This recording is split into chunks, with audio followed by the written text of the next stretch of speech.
नमस्कार, बहुत स्वागत है आपका बड़ी खबर में। मैं हूं आपके साथ चेतन पाठक। इस बुलेटिन में हम बात करेंगे दिन की 4 बड़ी खबरों की। पहली खबर चंद्रयान 3 को लेकर है, जहां चंद्रयान 3 मिशन की कामयाबी से पूरे देश में बेहद उत्साह का माहौल है। दूसरी खबर चंडीगढ़ से है, जहां हरियाणा विधानसभा के मॉनसून सत्र से ये जुड़ी खबर है, जहां बैठक हुई है। तीसरी खबर डेंगू के बढ़ते केसेस को लेकर है, जहां डेंगू के जो मरीज हैं वो लगातार बढ़ रहे हैं। और चौथी खबर झज्जर से है, जहां बेरी कस्बे से गैंगवॉर का वीडियो सामने आया है। तो 4 बड़ी खबरें, 4 तस्वीरें आपके सामने हैं। इन 4 खबरों के बारे में एक एक कर हम बात करेंगे। पहली तस्वीर आप देख रहे हैं, चंद्रयान 3 की सक्सेसफुल लैंडिंग जो है वो मून पर हुई और इसमें हरियाणा की भी भागीदारी है। क्या है, इस पर हम बात करेंगे। दूसरी खबर की हम बात करेंगे, मॉनसून सत्र जो कल से शुरू होने जा रहा है उसको लेकर एक अहम बैठक यहां पर की जा रही है।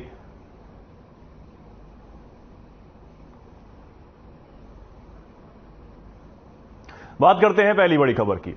चंद्रयान 3 मिशन की कामयाबी से पूरे देश में बेहद उत्साह का माहौल है। चंद्रयान की इस सफल लैंडिंग पर प्रधानमंत्री नरेंद्र मोदी ने कहा कि हम ऐसे ऐतिहासिक क्षण देखते हैं तो बहुत गर्व होता है। यह नए भारत का सूर्योदय है। पीएम ने कहा कि हमने धरती पर संकल्प लिया और चांद पर उसे साकार किया। वहीं इस मिशन पर करनाल जिले के 2 वैज्ञानिक भी शामिल थे। करनाल के वार्ड 15 निवासी दीपांशु गर्ग और ऐश्वर्य गर्ग इसरो में कार्यरत हैं और दोनों इस मिशन के वैज्ञानिकों के दल का हिस्सा रहे और चंद्रयान की सफलता में वो शामिल रहे। बता दें कि दोनों वैज्ञानिकों की उपलब्धि पर उनके परिजनों ने खुशी जाहिर की है। भारत को अंतरिक्ष में मिली इस सफलता से दीपांशु और ऐश्वर्य के परिवार के लोग खुद को गौरवान्वित महसूस कर रहे हैं।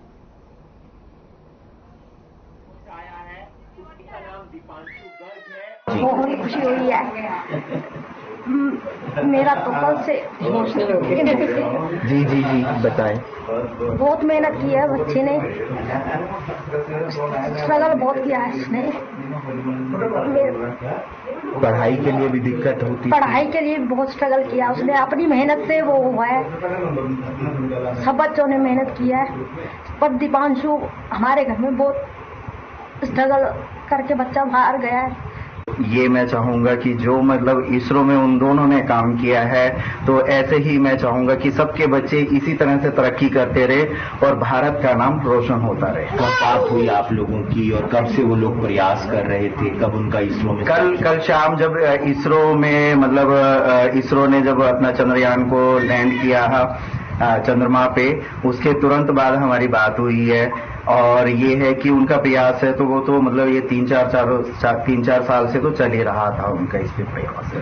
भाई से तो डेली अपडेट ही मिलता था, तो मम्मी पापा से भी डेली बात होती थी। जो उनका नेक्स्ट प्रोजेक्ट है वो सन पे है, तो वो अब शुरू हो जाएगा इसके बाद, तो उसी के लिए मेहनत लगी हुई है बस उनकी। अब लगे हुए हैं वो दिन रात उसी में ही। तो बहुत खुशी हुई कि जब पता लगा कि कल की चंद्रयान 3 भी फाइनली मतलब लैंड कर चुके हैं मून पे, तो बहुत प्राउड मोमेंट भी था एक बहन के लिए कि हाँ उसके भाई ने, ऐसे तो टीम वर्क ही था ये, बट मेरा भाई भी उसका एक पार्ट था, तो वो प्राउड मोमेंट था मेरे लिए कि हाँ मतलब बहुत अच्छा लगा, बहुत खुशी हुई।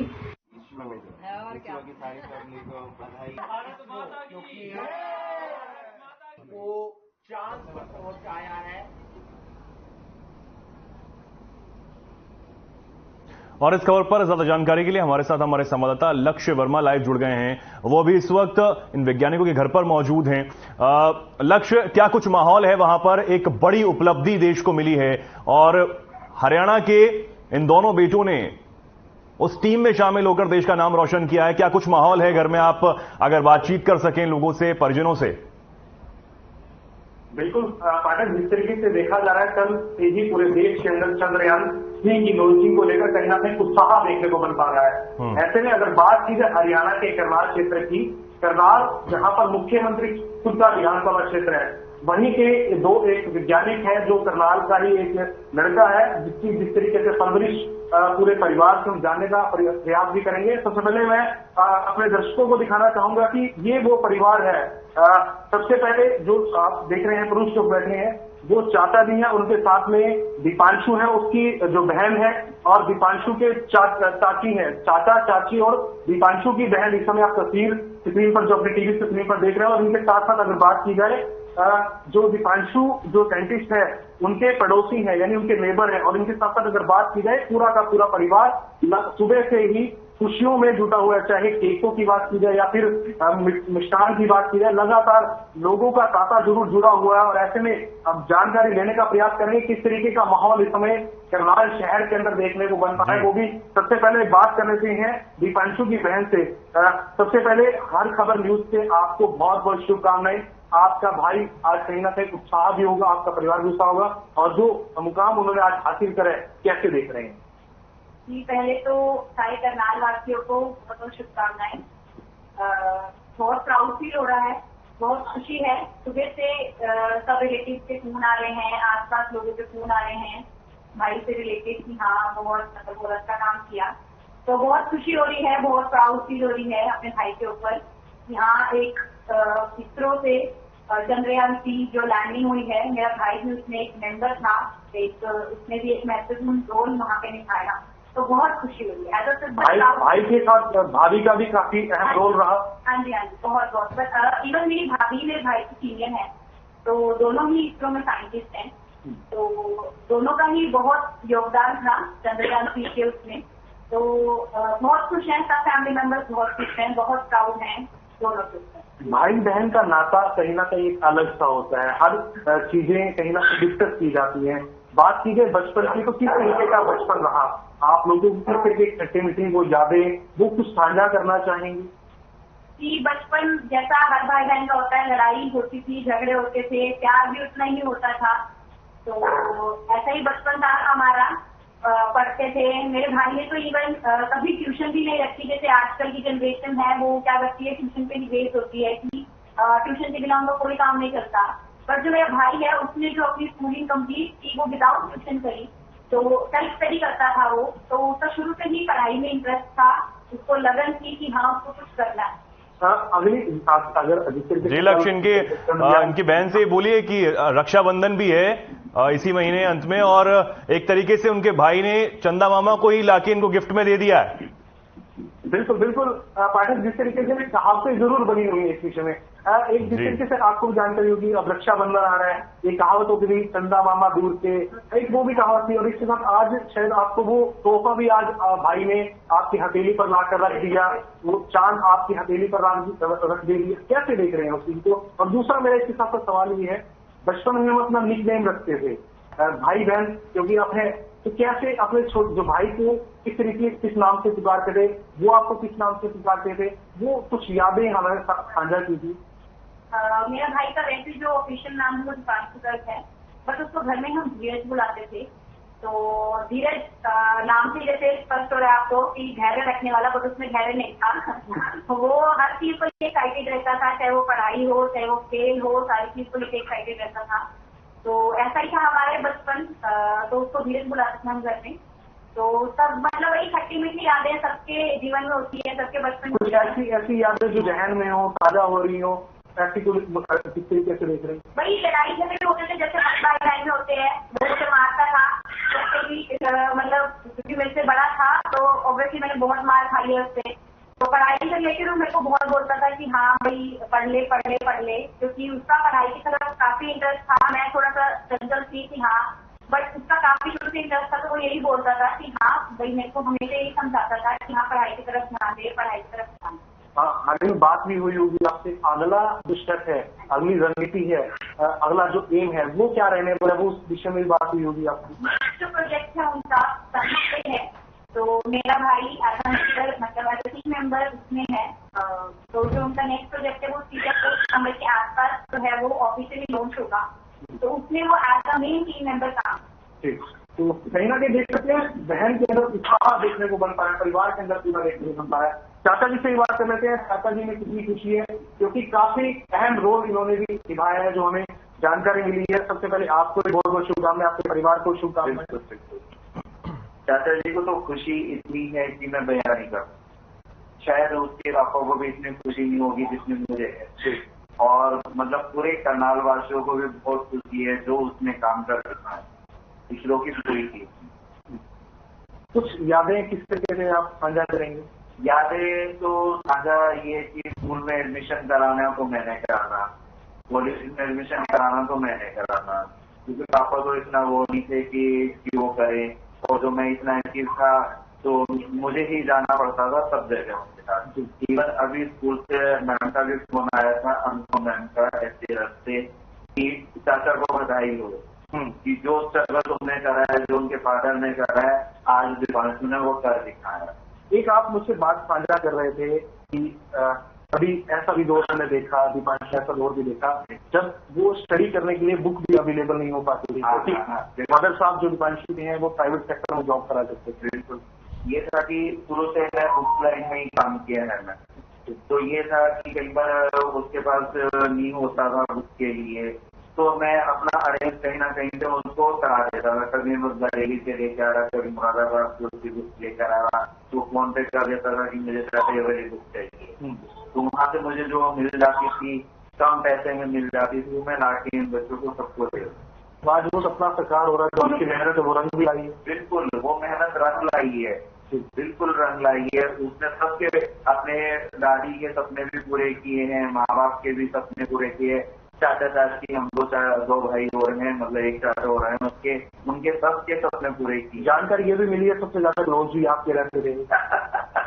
बिल्कुल बिल्कुल, क्योंकि हम लोग ऊपर ही से ही है, तो सबसे क्लोज तो हमारे दीपांशु ऊपर रहते थे फ्लोर पर, आप बिल्कुल। और जो दीपांशु की शादी है उसका अरेंजमेंट भी हम लोगों ने ही कराया, तो काफी क्लोज रहे हैं। शादी का देना लेना, मिठाई का सब जो है वो सब हमने अरेंज किया था। देख सकते हैं इस तरीके से काफी उत्साह परिवार में है और कहीं ना कहीं होना भी चाहिए। और कुछ लेबर है उनसे भी बात कर लेते हैं। शर्मा जी क्या कुछ बताना चाहेंगे? कहीं ना कहीं आपके तो पड़ोसी हैं और आपके साथ काफी झूले मिले भी रहते होंगे। बिल्कुल रहते थे, ऐसा था बचपन से मैं उनको देखता रहा। मैं एक्चुअली मैं बाहर गली में खड़ा रहता था, क्योंकि मेरी आदत थी, मैं बाहर बचपन शुरू से बाहर खड़ा होता था गली के बाहर। तो ये अपने ठीक है लक्ष्य कैसे आते थे, तो इनके फादर दूध लेके आते थे, तो इनको चाहे इनके पास जैसे मर्जी हो इनको चीज दवाते थे, ठीक है। मतलब इतने मतलब उनके हाथ टाइट होने के बाद भी किताबें भी इधर उधर से अरेंज करवा के, इनके जो दादाजी थे उनकी काफी टाइम पहले डेथ हो गई थी, और उसके बाद इनकी दादी ने अपने तीनों बच्चों को जी लक्ष्य एक बहुत बड़ी उपलब्धि है कि दीपांशु ने जिस तरीके से नाम रोशन किया है अपने पूरे परिवार का, और रक्षाबंधन से पहले जिस तरीके से मैंने आपको बताया कि एक तरीके से तोहफा जो उन्होंने अपनी बहन को दिया है, एक बहुत बड़ी बात है। सब देशवासियों को इसरो की पूरी टीम पर बहुत ज्यादा गर्व है और हमारी तरफ से भी बहुत बहुत शुभकामनाएं। उनके परिवार को, जो उनके रिश्तेदार नातेदार हैं, सबको बहुत बहुत शुभकामनाएं। आगे बढ़ते हैं, खबर चंडीगढ़ से। विधानसभा के मानसून सत्र को लेकर बीजेपी विधायक दल की बैठक 5 बजे होनी है। बैठक की अध्यक्षता मुख्यमंत्री मनोहर लाल खुद करेंगे। बैठक में मानसून सत्र की रणनीति पर चर्चा की जाएगी। बता दें कि संसदीय कार्य मंत्री कंवरपाल गुर्जर के आवास पर बीजेपी विधायक दल बैठक का आयोजन किया जा रहा है। वहीं विपक्ष ने भी आगामी चुनाव को लेकर कमर कस ली है। बता दें कि कांग्रेस नेता किरण चौधरी ने भी आज प्रेस वार्ता की। प्रेस वार्ता में उन्होंने विधानसभा सत्र के मुद्दे समेत कई मुद्दों पर बातचीत की। वहीं इससे पहले बिजनेस एडवाइजरी की बैठक जारी है, जिसमें मानसून सत्र को लेकर रणनीति बनाई जाएगी।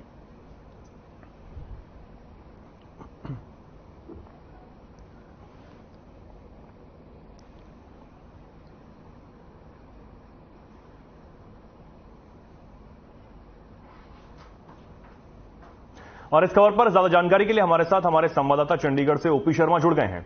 ओपी शर्मा जी, एक अहम बैठक यहां पर हो रही है। मानसून सत्र कल होने जा रहा है और दोनों ही तरफ से, चाहे वो पक्ष हो या विपक्ष, सबकी तैयारियां पूरी हैं, क्योंकि जो विपक्ष है वो सवालों का घेरा यहां पर बनाने की कोशिश करेगा और पक्ष की तरफ से सवालों का जवाब जो है वो भी देना है। कई मुद्दे हैं, नू हिंसा हो, बेरोजगारी हो या महंगाई हो, कई तमाम मुद्दे हैं जिन पर सवाल पूछा जाएगा। क्या कुछ चल रहा है, क्या कुछ बैठक में रणनीति बनाई जा रही है? देखिए चेतन, कल से जो है हरियाणा विधानसभा का मानसून सत्र है वो दोपहर 2 बजे शुरू होगा। पहले दिन जो हो ज्यादा काम नहीं होगा, हालांकि पहले दिन जो है दिवंगत आत्माओं उनको और शहीद वगैरह जो होते हैं देश के, उनको जो है श्रद्धांजलि जो है दी जाती है। अगर कोई गणमान्य व्यक्ति या कोई हरियाणा की बड़ी हस्ती है उनको भी जो कल जो है श्रद्धांजलि दी जाएगी।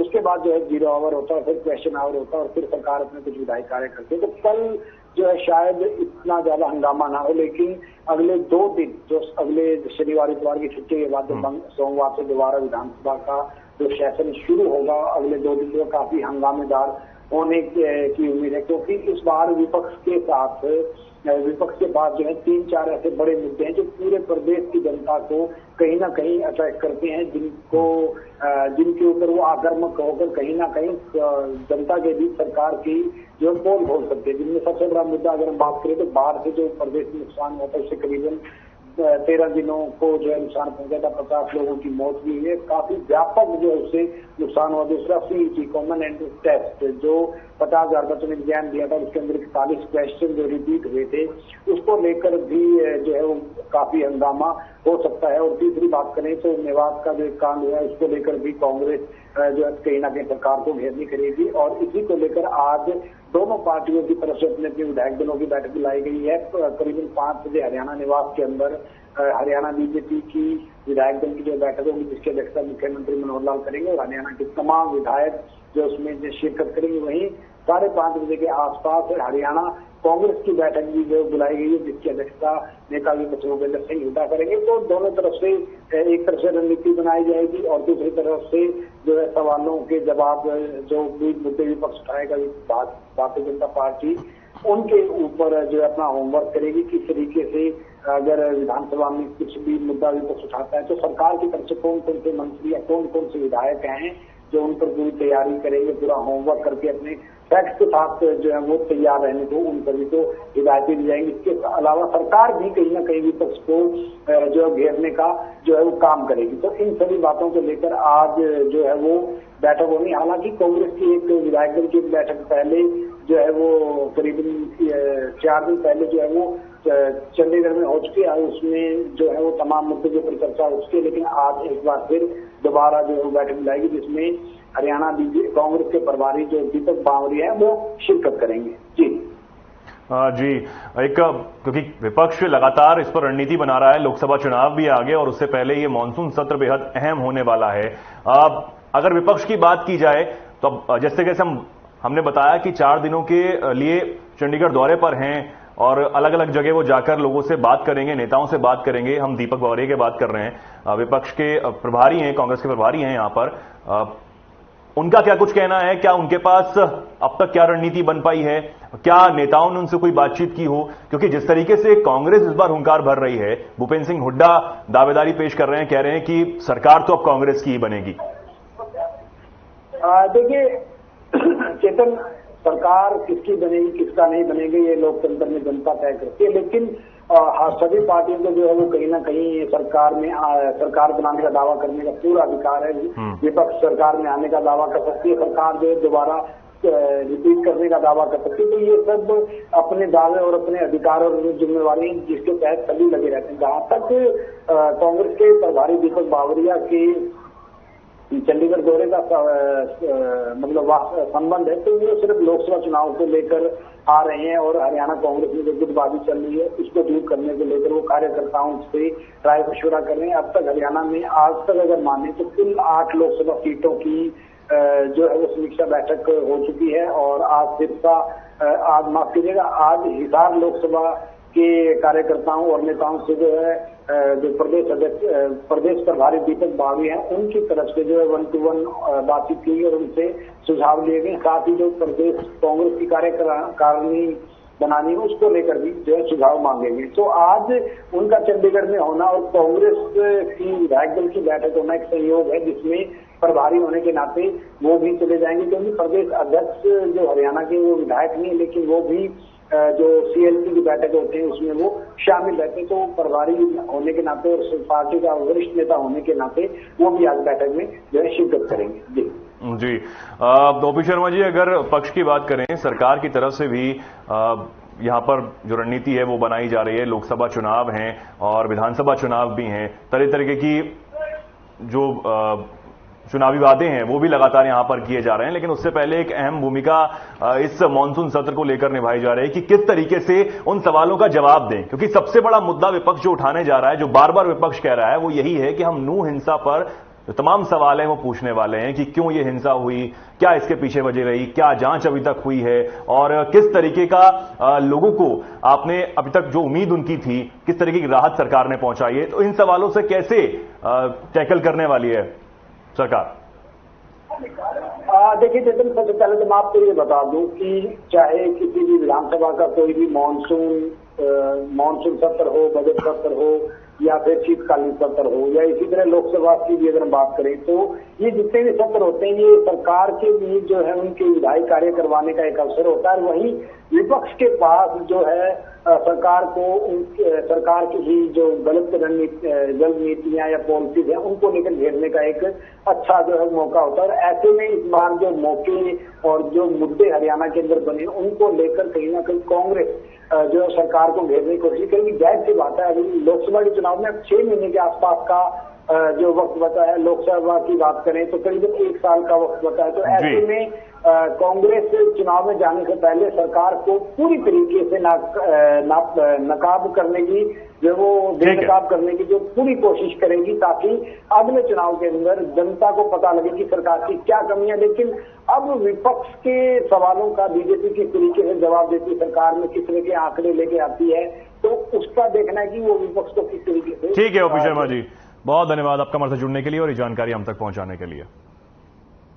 आगे बढ़ेंगे। हरियाणा में डेंगू के बढ़ते मामलों के चलते हालात बिगड़ने लगे हैं। प्रदेश में अब तक 690 लोगों में डेंगू की पुष्टि हो चुकी है। वहीं बढ़ते केसों को देखते हुए स्वास्थ्य विभाग ने जिला अस्पताल, उपमंडल अस्पताल के साथ साथ सीएचसी और पीएचसी में भी डेंगू के लिए अलग से वार्ड बना दिए हैं। आपको बता दें कि बढ़ते मामलों को देखकर स्वास्थ्य विभाग अलर्ट हो गया है। स्वास्थ्य विभाग ने अब तक 1 करोड़ 63 लाख से ज्यादा घरों का सर्वे किया है। सर्वे के दौरान 85,901 घरों में मच्छर के लार्वा की पुष्टि हुई है। वहीं प्रदेश भर में सबसे अधिक केस जींद, रेवाड़ी, यमुनानगर, रोहतक और गुरुग्राम से सामने आए हैं। अभी भी 49 मरीज अलग अलग अस्पतालों में भर्ती हैं, जबकि 206 मरीज ठीक होकर वापस घर जा चुके हैं।